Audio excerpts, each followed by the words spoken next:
last time on the MessyMen Podcast.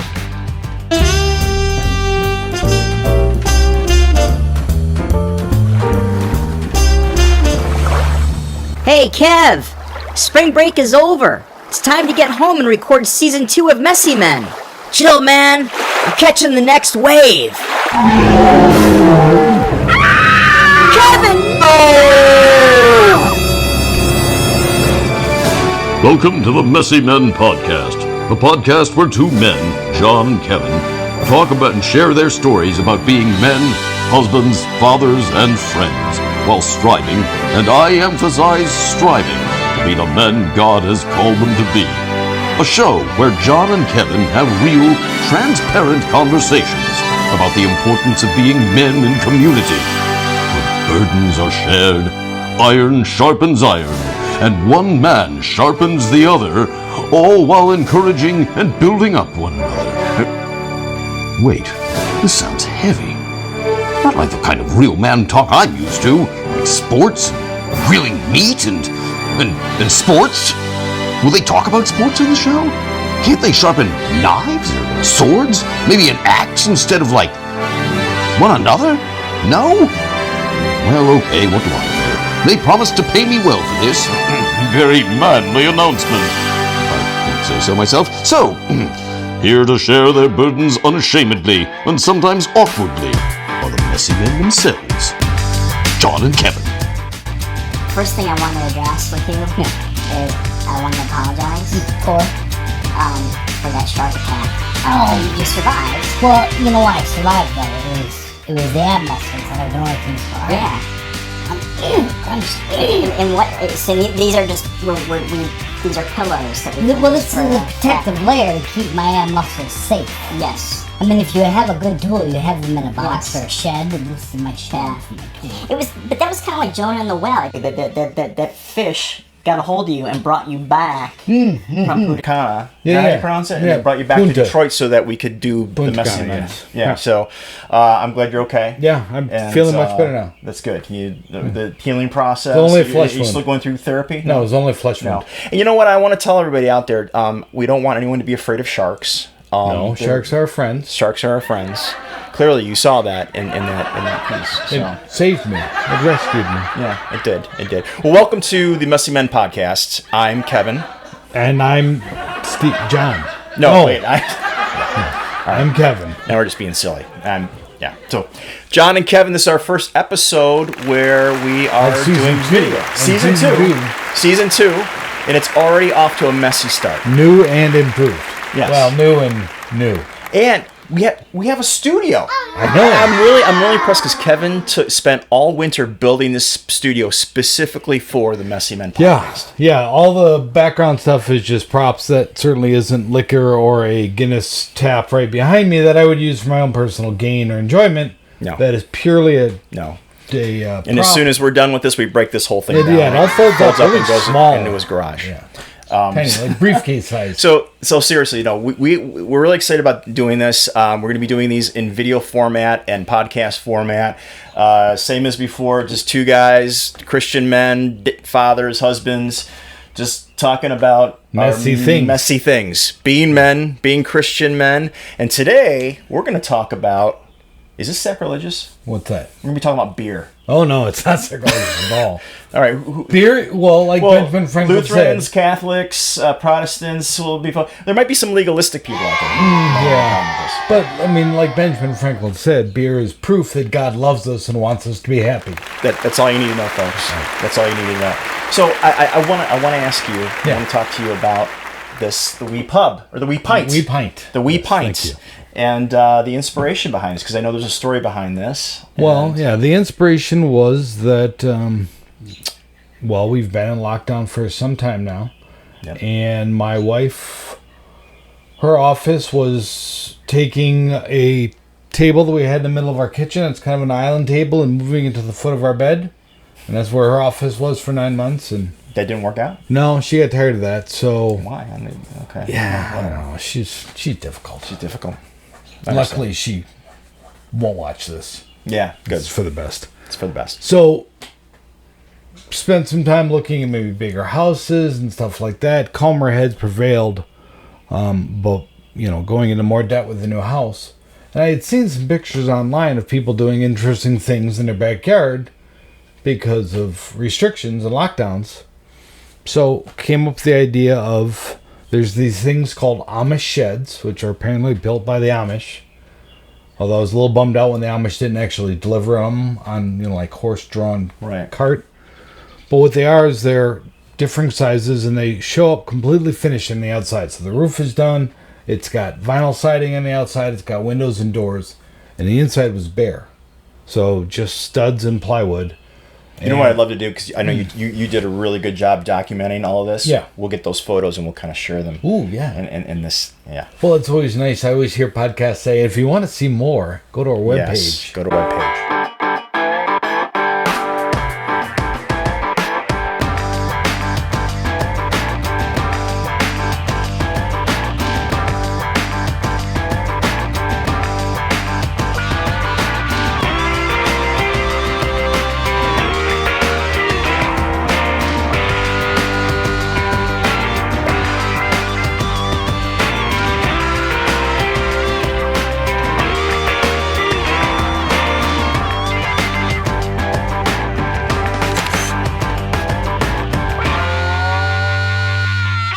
So I outfitted. I put in radiant heating in the floor underneath the fake wood floor.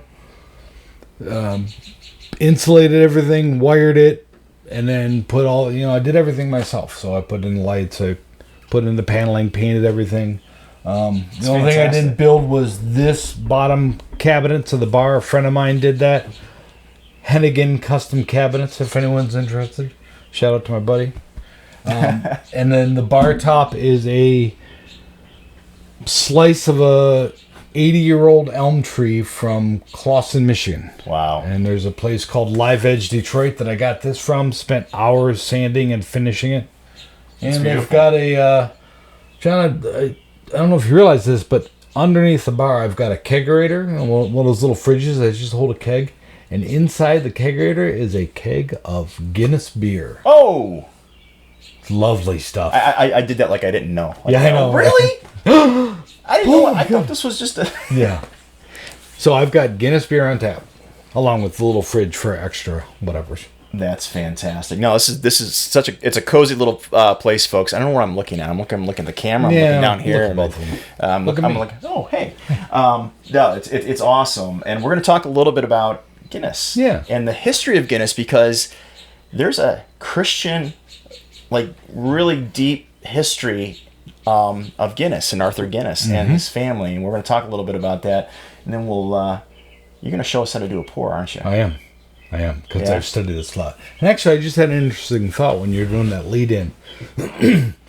We talk a lot about, or there's a lot of talk about, like Christian artists, like Christian music and stuff like that. Mm-hmm.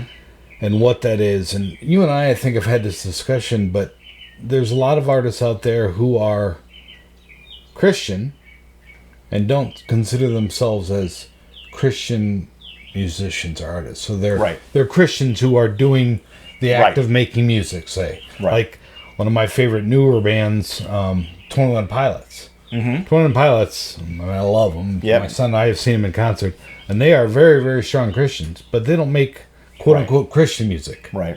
And certainly nothing against people who just make Christian music, but it's interesting. I think that's a lot of what Arthur Guinness and the whole Guinness family was. They were brewers, and they were strong Christians, and you could see that come out.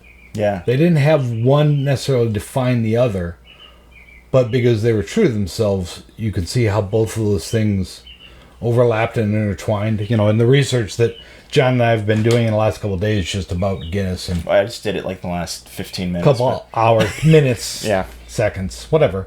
We are not that knowledgeable. No. We've drank a lot of Guinness. Yeah. But it's again, it's such a deep history, and I was just fascinated. If you just Google Arthur Guinness and Christian, and you will find there's a book that was written about it, and I'm surprised the movie hasn't been written about him. You're right, because it's not just his. It's the legacy that he left. His family.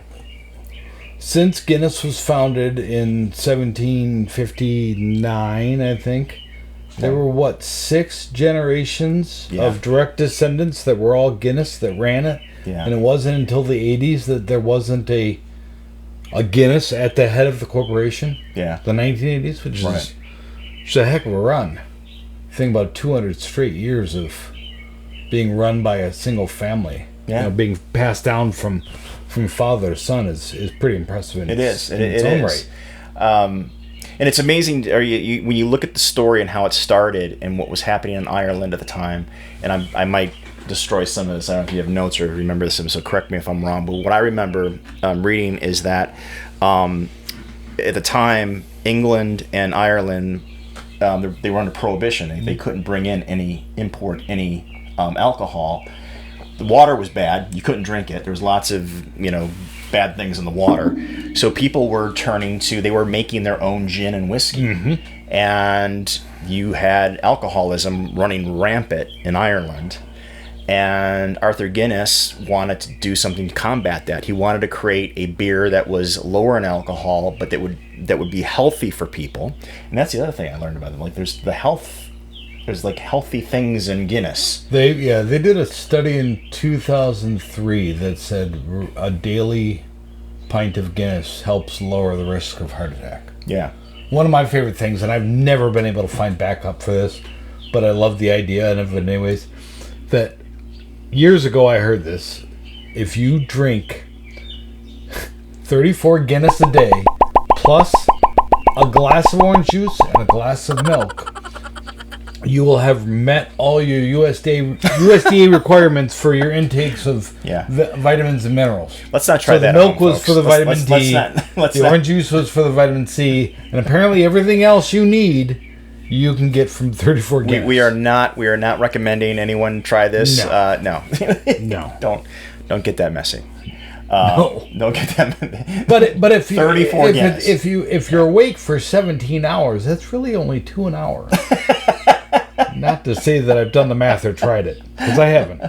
Yeah, but and so you go on and you realize, so he created this stout that was lower in alcohol, and the whole idea was that it would fill people up quicker, so that you drink a pint or two, you're done. Mm-hmm. You're done. So you get rid of the constantly consuming like gin or whiskey like all day long in alcoholism. Yep. But also the business he built around it was as a follower of Jesus Christ, he was following along wanting to take care of people and take care of his employees. And the article I read was, if you know how Google was known for taking care of its employees and giving them all these benefits and things like that, back then, he was doing that for his employees, taking care of their pensions and their kids' education and the families that, the people that worked for him. He took complete care of everybody. Mm-hmm. And then you were talking about how, one of his... Yeah, I couldn't remember if it was the third generation, the fourth generation. I think it was the third generation of the Guinness line. One of the sons, on the day that he was married, his father, who obviously was also Guinness, gave him £5 million as a wedding gift. Now, this was in 1890, I believe. So £5 million in 1890 I think I did math. It was like a bajillion. Bajillion? Bajillion. 11 bajillion. But not quite a gazillion? No, not quite a gazillion. I would, yeah. It's so never enough. He had a huge windfall, to say the least, on the day of his wedding. And he and his wife then proceeded to move into the slums and use that money. Yeah. Basically gave that money away. Used that money to help the people that they were now living with. Yeah. So they didn't get, a nice manor up in the hillside. They moved right into the slums and gave it right back. So I love this because this is like one of the blog pieces. I should probably credit the blogger who shared this. Maybe I'll do it in the link. Yeah, there'll be a link. I'll have a link to this because there's so much information on this. But what I loved about this is he was talking about. Here's the book. It's Stephen Mansfield's The Search for God and Guinness. Yeah. I want to read that book. Yes. I'm curious, but he said it's a great read for those who enjoy beer, like himself and us. But he said the book captures the essence of the Guinness way and using principles from God and as a Christian, and he gave 5 points. He said, when you're looking to do a business or that sort of thing, or kind of what we're doing here, I think with the MessyMen podcast and Light in the D, and we're trying to capture content to show that Christians, we can do great content. We can speak about Christ in a way that ensure that we can have fun, and that's what we're trying to capture here in the MessyMen podcast. But this was some of those 5 points: discern the ways of God for life and business. Think in terms of generating yet to come. Think in terms of generations yet to come. Mm-hmm. So Arthur Guinness was thinking about his legacy and his family's generations following him to make sure that they would be taken care of. Right. I think that's awesome, because I think a lot of times we don't think along those terms. No. Whatever else you do at least one thing very well. Yeah. I'm trying to think of what that. Yeah, I have some problems. I'm going to come back to that one. It's definitely not changing mower decks. Not doing tune-up on your mower. No, we won't talk about that, folks. We'll talk about things in a little bit, about things we like, things we dislike, and I'll bring that up. Okay. Master the facts before you act. Who does that anymore? What are facts? No. Facts? No, we don't deal with facts anymore. I mean, I know facts. And I know that the facts that I know are better than the facts that you know. Do you? Yours are all wrong. Mine are all correct. Yeah, mine are just my opinion. Invest in those you would have. Wait. It's your truth. It's my truth. we did throwback to season 1. We did that episode already. Yeah, you'll have to go back and listen to the old one. We're going to cancel that show. No. Or is that one of the ones that you lost? No, I did lose, folks. You lost a couple. Yeah, I got to talk about that in a little bit. Invest in those you would have invest in you. What does that mean? So think about that. Let's think about that. Invest in those you would have invest. So I heard, or I read a quote talking about how well he treated his employees. Right. That for the time and for the industry, all those things, he was, his employees were very, very well paid. Yes. And it was something along the lines. And I think, when we look a little more modern day, Henry Ford had the same theory too, that if you pay your employees well, then they're your customers, right? Yeah. Yeah. So he wanted to make sure that, not only should the company get money from its customers through the sale of the beer, but he should make sure that he pays his employees well enough that they are also in turn customers. Yes. And you think about that is the complete antithesis of what we see in this country today with corporations. No, I'm sorry. I'm going to say we're just a commodity. We're just a commodity. So do we need to pause or anything like that? This is the problem with the MessyMen Studios. There's people that live in my house that don't ever seem to go away. And that was one of them. So. Yeah. We say that's just coming off taking care of the generations to follow, but sometimes you have to let some go. Well, we know that historically we should thin the herd occasionally, right? Maybe it should start right here. No, I'm kidding. Just kidding. Please don't call CPS on me. But no, going back to it was like, corporations today, I see it all the time. It's like it's you're a commodity. I'm a commodity, and it's sad. You look at our economy now, and you'd think that they would want more people working so that more people would buy goods and things like that. But it seems like it's not just even more people working; it's more people making. Right. And I know this is a loaded phrase politically, but a living wage. A living wage. A wage that they can live on. Right. And we're not going to get into the political aspect. No. But I'm just like Guinness was thinking along those lines, and I think that's something really, really special there, and just someone. So we're going to celebrate glory to God for Arthur Guinness, and we're going to do some glory to God, and we're going to enjoy a Guinness. You already were, but I'd like you have become quite the connoisseur of what's the term I'm going to like on how to do the pour and the presentation. When I got this, I found. I went online and I found a 54 slide presentation produced by Diageo, the company. The painter? No. Oh. That's Diego Rivera. Did a thing down. Yeah. Mural. Yeah. DIA. It's a plug for the DIA. Oh, Diageo. He made that really cool car that was in Back to the Future. That's DeLorean. Oh, DeLorean. He got arrested for coke. Oh, Lots of coke. yeah. He was no Arthur Guinness. No. Not to God's glory there.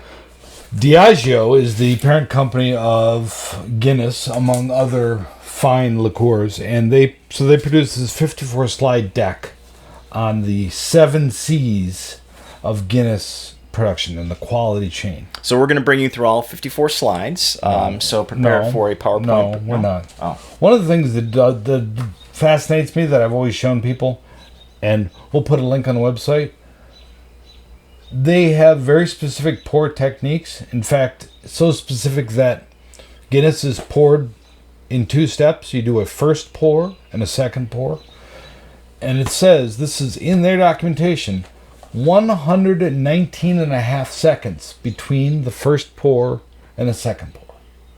Now, I don't know where that number came from. I am quite certain they pulled it out of the air and it's a marketing technique, but it's actually in documentation. The other thing that was really interesting is that when presented, the head on the beer, so the white creamy top, should be between 12 and 18 millimeters. Obviously in millimeters, because they don't use freedom unit. Now, did they just make this up, or there's a reason for that? Oh, I don't know. Or did somebody just decided, let's Well, just make it that? but it's so standard that they show a picture of Just a... because. Yeah, but they show a picture of a Guinness pint with a taller head, and it says that 68% of customers would reject that pint. And I mean, the head on it is only about yay. So it's not, super big. It's yay, Right. yay, yay. Yeah. But the 68% of... Well, you feel like you're being cheated, Right. right? Some beer, But they're... it's just air. They're serious about their Guinness. Yeah. As I am now, too. Yeah. I'm getting darn serious about my You've Guinness. got to be pretty perfect. I better get a Guinness, folks. All right, so we're gonna do this. We're gonna record Kevin here. Yeah, we're going to keep recording. We're gonna do a really cool montage where I just go into this scene of Kevin. So this is an official Guinness glass, designed by Guinness. It's got these waves pressed, molded into the glass that are supposed to help with flow. Also, I think marketing technique, but the correct pour is you pull the handle all the way forward, and you're supposed to be landing it right on the heart that's embossed in there. And then you slowly tilt, pouring into the center, and stop at the top of the heart. And at this point, you would wait 119 and a half seconds. So which John will probably do some really funny fast forwarding thing. What I usually do is wait because you can see the cascading effect. This might screw things up. You see that? Oh, yeah. That's cascading. So Guinness is carbonated with a mixture of gases. So traditional ales and beers that we know, they're carbonated with just carbon dioxide. Like a Coke or a Pepsi or whatever it is. Guinness, the gas that you use is 25% nitrogen, 75% carbon dioxide. So the nitrogen bubbles create a much smaller bubble. So what's happening is you have the carbon dioxide bubbles and nitrogen bubbles. Carbon dioxide bubbles go up quickly, which creates flow inside the glass, and that's why it looks like it's cascading down.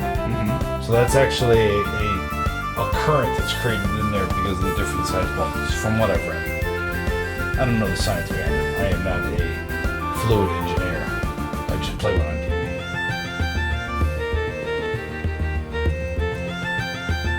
So for the second part of the pour, you'll notice on the first part of the pour, I pulled all the way forward.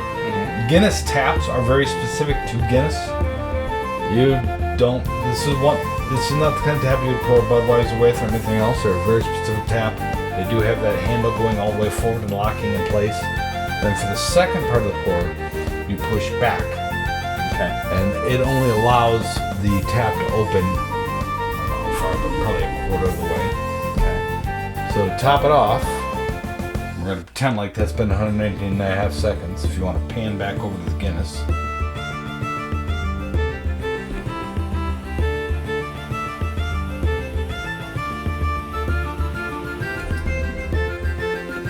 Don't make me almost 68%. That sends us back. Well, I was just going to note that because I don't know what the heck I'm doing and I'm playing with pressure and all that stuff in my tank that's underneath the bar, my head has been too high. So every Guinness that is served here in the wee pint would be sent back. So I promise I will refund all the money that you were paying me for this Guinness after you drink it. Okay. So that is a I've got a properly... tab. Yeah. I'm on credit. That is a properly poured pint of Guinness. And you are supposed to, as the drinker, now wait until that continues to settle. You should not drink it until there is a distinct line between what is almost black and the white creamy head. And I was also told, or I also read, that your first sip should be your mouth should be fairly open. It should be a fairly big sip because you want to take in a lot of that foam off the top as you're drinking the liquid.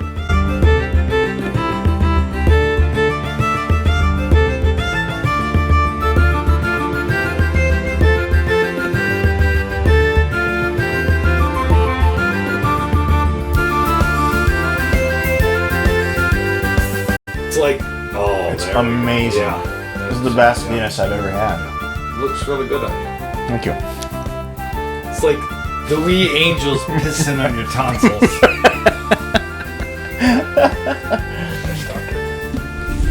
That's awesome.